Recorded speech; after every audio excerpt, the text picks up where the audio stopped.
એસઓજીની ટીમે બાતમીના આધારે કાશ્મીર ખાતે જઈ ત્યાંથી 19 વર્ષની નાર્કોટિક્સના ગુનામાં નાસ્તા ફરતા વોન્ટેડ આરોપીને ઝડપી પાડ્યો હતો।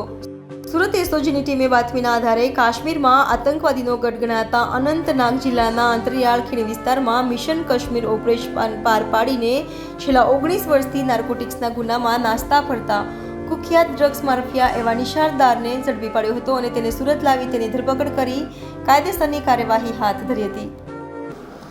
2006ની અંદર એક ચરસનો મૈદરપુરા પોલીસ સ્ટેશનમાં કેસ થયેલો 10 લાખ ને 25,000નો જે તે વખતે મુદ્દામાલ હતો। એની અંદર એક નાસ્તો ફરતો જે આરોપી છે નિસાર અહેમદ દાર કે જે તુલકાન ગામ અને અનંતનાગની અંદર રહેતો હતો અને ત્યારથી વોન્ટેડ છેલ્લા 19 વર્ષથી એ વોન્ટેડ હતો। તો અમારા એસઓજીની ટીમને અમારા હેડ કોન્સ્ટેબલ રામજીભાઈને બાતમી મળી કે ત્યાં આનું લોકેશન છે ને મળી શકે એમ છે, એટલે એમણે ઉચ્ચ અધિકારીઓની પરવાનગી લઈ અને સેન્સિટિવ વિસ્તાર હોય અને લેખિત પરવાનગીઓ આપવામાં આવેલ। ત્યારબાદ તેઓ ત્યાં અનંતનાગ પહોંચ્યા, ત્યાંના એસઓજીના પીએસઆઈ સાથે સંપર્ક કર્યો, આખી ટીમ સાથે સંપર્ક કર્યો અને ત્યાં વોચમાં રહ્યા।